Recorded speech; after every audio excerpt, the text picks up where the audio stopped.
I went on one ride at the Mall of America. It was called Ghost Blasters. Did you blast some ghosts? Yeah. You ride on a little cart and you go through this scenery and there's glowing ghosts that pop out at you and you have to blast them and you get points for how many you blast. Did you get like a little fake gun?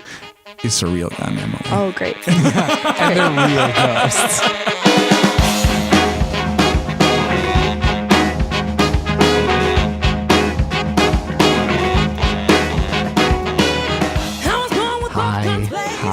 Hi.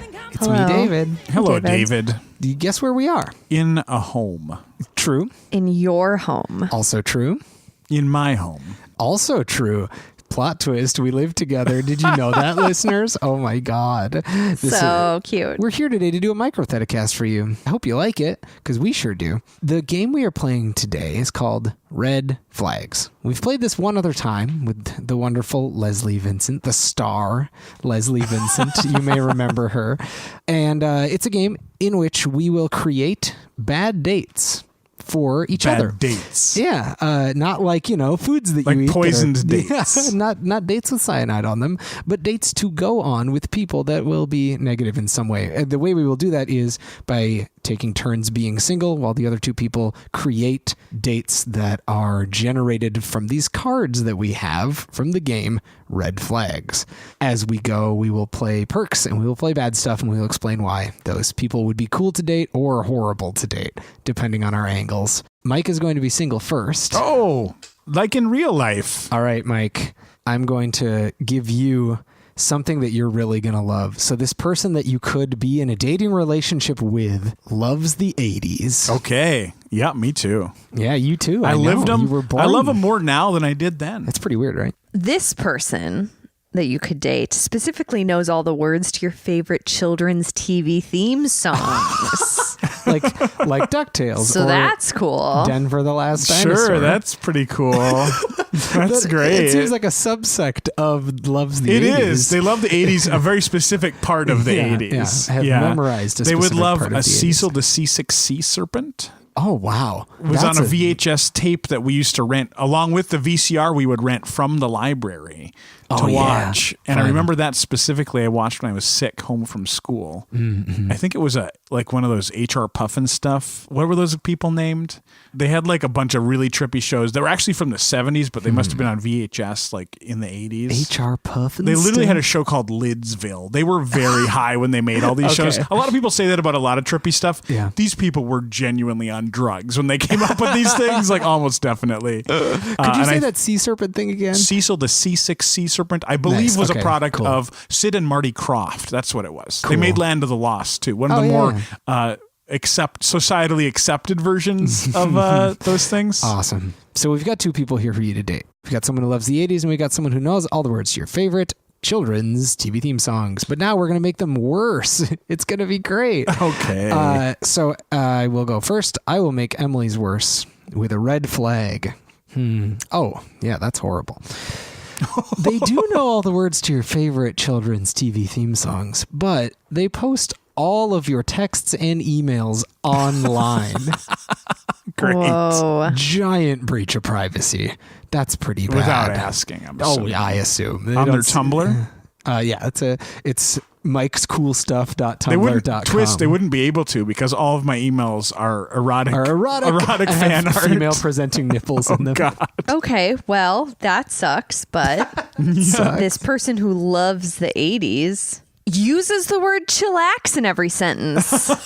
Every sentence. Every sentence. Every sentence. Ouch. Seemingly not as bad as violating your privacy by posting stuff online, but very annoying. A lot more annoying. You could just stop texting it or emailing. Yeah, but like every sentence. Yikes. Actually, that seems like a fun, like, creative writing challenge. Like, how are you going to communicate, like, with having to use the word chillax? All right, so I have someone who loves the 80s and uses the word chillax all the time. Every someone who knows the words to my favorite children's TV theme songs posts all of my texts and emails online without my consent. That's pretty wild. I am definitely going with the loves the 80s person because here's the thing. The knows the words to my favorite TV theme songs is not really a plus to me. I know. I mean, I assume, like, to me that suggests that they're also singing them a lot, which is not something that I want. I mean, obviously, on this podcast, I talk about pop culture a lot, but I don't need to recite the words to the theme songs. Sure, like, yeah. I mean, it'd be great if we could talk about the deeper meaning of the DuckTales theme song. But again, talking about the deeper don't need meaning to is have it different than memorized. knowing the words. Yeah. So that's not a huge plus already. Sure. And the breach of privacy is pretty creepy. Pretty creepy. Why, I don't know why they're doing it. I mean, if there's an interesting reason, because Maybe they work for the if FBI. they told me. But I do say loving the 80s like is a more encompassing. Like I don't need to talk about children's TV theme songs as much. And the chillax thing is super weird, but it could be endearing. Yeah. Like it's not offensive. Yeah. Well, I mean, it's potentially like minorly offensive to my sensibilities. But you could get used to it. It's not an offensive You word. definitely could get used to it. Yeah, and it's not like they're using a slur Yeah, every it's sentence or chillax is just something. kind of weird. It's just annoying. That's fair. Yeah, it's really annoying. So I'm going to go with that person. We'll go on some dates and see where it goes. Good luck in your annoying relationship. What do you think their name is? Beverly. Yeah, Beverly. Sure. It sounds like a Beverly. I love that I can't come up with a fake name. Like, what's a name? I don't know. It's like, do I make an 80s joke? Tina. Yeah. Tina. Tina seems like an 80s name. Tina Beverly. Oh, yeah. That Tina seems like a Beverly. real thing. Beverly That's Tina. No. No, David sadly shakes his head. There No. can never be a Beverly Tina. That's Beverly Tina, if impossible. you're out there, Don't you- email me. We can go on a date if you want. But I Beverly believe you Tina. exist, Beverly I Tina. believe. Clap your hands if you believe in Beverly Tina. Okay. Who's going next? Sounds Who's like a single now? drink. I'm single now. Ooh, David, quick, text your girlfriend, break up with her just for this I segment. can't. My phone broke. Oh, send her a message another way. Do you want me to can't. text her? The internet's broken. Yeah, Yeah, you we'll- text her. Emily and say, I will both hey, text her." David's breaking up. But no follow up. Just like he's breaking up with you, That and would then be so Oh, awful. that is so horrible to do to a person. Yikes. Okay, yes, I'm single now. Okay. In this game. I just looked up Beverly Tina on Instagram. nothing. Nothing. I think they're out there. David. Hi. David. This first candidate to date you Yes. is a park ranger. Oh, okay. Okay, that sounds nice. But over here, we have another potential suitor Hello. who owns Mars. Owens Mars. God damn it. Oh, okay. So These don't just seem not very fair. balanced sometimes. initially, I'm actually leaning towards the park ranger because if anyone owns Mars, they are a billionaire and they suck. Guaranteed. So what are you going to do with that? I mean, I'd go for sure. Yeah, if you could Just go because they there. own doesn't mean it's That's true. still possible. It's They do suddenly on Mars. possible to. Oh man, that's so cool. But then I think about it and it's not. Wow, that's a good perk because it has a lot of sides to it. All right, Emily, how are these going to get worse? Because both of these things are pretty cool. Park rangers are rad. People who own Mars. I mean, it's impressive. They're interesting. They're lot certainly to say to interesting. them. Yeah. Well, you might have a lot to say to the person who owns Mars, but they only speak in hashtags. So Oh God. Hashtag Mars. They say that's what they say all the time. hashtag owner of Hashtag Mars. They just say it's Roman Mars. Hashtag Emperor of Mars. Well, this park ranger might seem more appealing now, but wait till you find out that they really, really hate children. Ooh. Like, okay, so I'm not the kind of person that wants to have children like badly. I'm not like gotta put my biology in the world. Like I don't care about that Okay. much. But like to just hate children. To just like walk around being like, that child is garbage. Children are the worst. Like I have worked with and currently work with people that are like that, and it makes me sad. Yeah. Like it's like, come on. This is You were a person. I don't know. It makes me sad. Kids are Children just doing their best. adorable. They're trying. yeah. And they're Hashtag funny. real talk. This is a real red flag for me. Yeah, Because yeah. I've gone on dates with someone, they don't hate them, but they clearly don't really like kids. I'm like, if that's to me like people will say if they treat the server badly, like run. Yeah. To me, it's like Treat if you're kids. disgusted just by the fact that there's a child. Hating a group of people indiscriminate, like just because that's they a fair fall point. into Yeah. a category. Yeah, that's a fair And point. children is different than like a race. Like that's very Yes. problematic. But to me, it's like kids can be annoying, but not yeah. all like. I think yeah, it indicates that's a lack of problem. compassion. Anyway, I think it's that's more my than thought. anything. And I think compassion is very important. And I Okay. think sympathy and empathy are very important. And I think someone who hates kids probably doesn't have a lot of those things, which is too bad. No offense to people out there that hate kids, but like you are being kind of cruel to the thing you were. So I don't know. Yeah. Ah, man. God. Dating the person that owns Mars but only speaks in hashtags, though, is torture. Like, that sounds so miserable.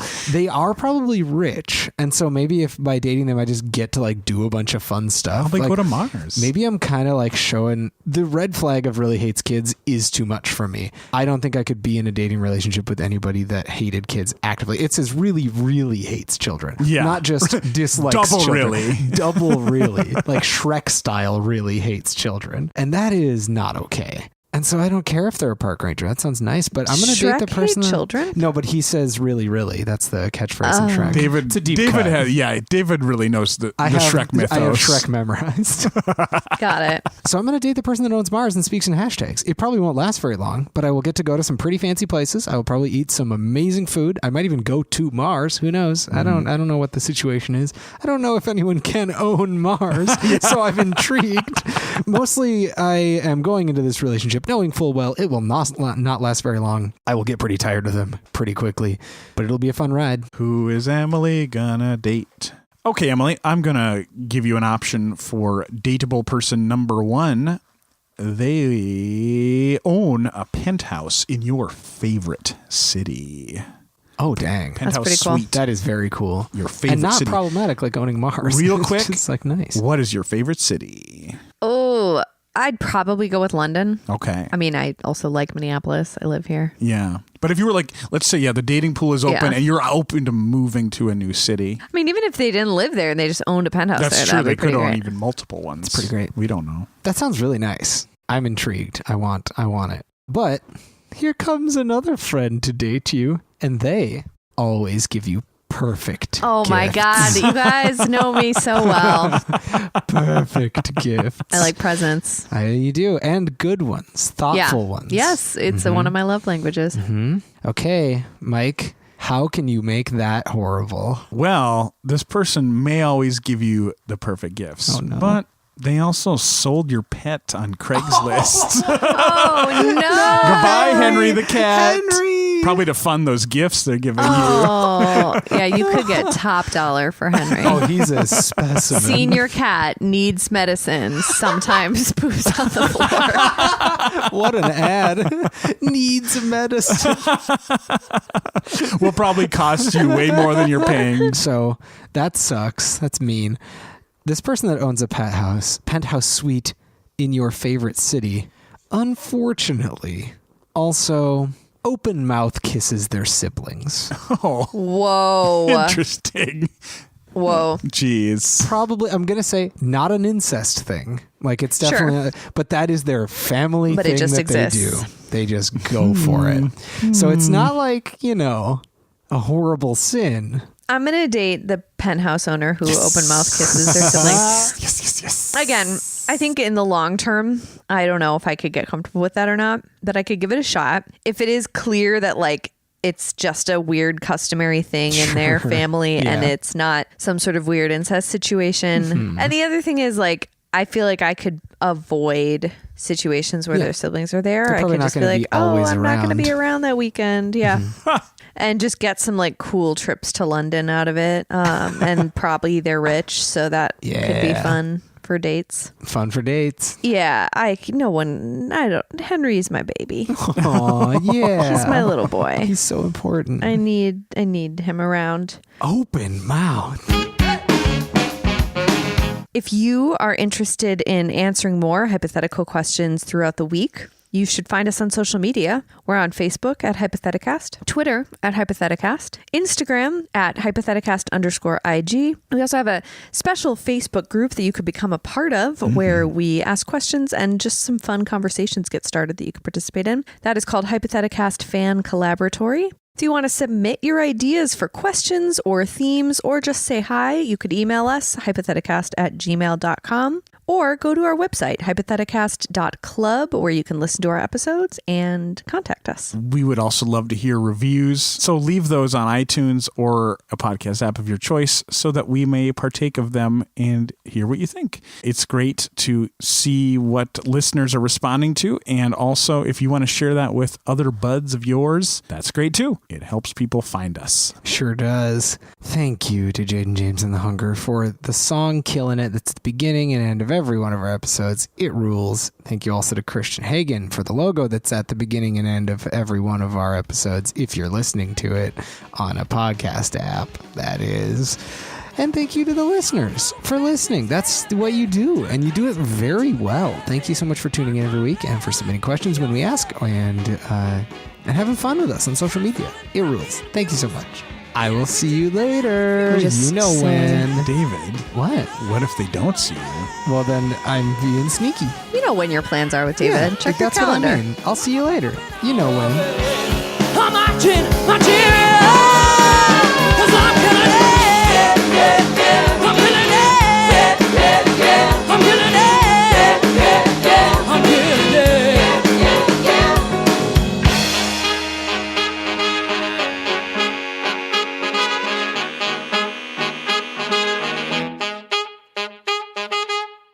Here's my question. Is Snoop Dogg like a Snoopy joke? Or is it a different No. thing that it's just coincidence? I don't know either. Maybe there's another rapper called like Charles Mann or something that like is a companion to Snoop Charles Dogg. Manson? Or Charles Mann, because it would have to be like half of his name. Like Charlie Brown? Or because that's what type of thing. Mhm. Charlie Yeah, 'cause Brown he is says a the man. First half of Charles the name, and then Charles Bro. That was the thought process of Snoop Dogg. Yeah. He was like, I'm going to be a type. Let's see. For the last part of my name will be a type of thing. It'll the be like first half. the Latin classification system: kingdom, phylum, class, order, family, genus, species. He's a smart guy.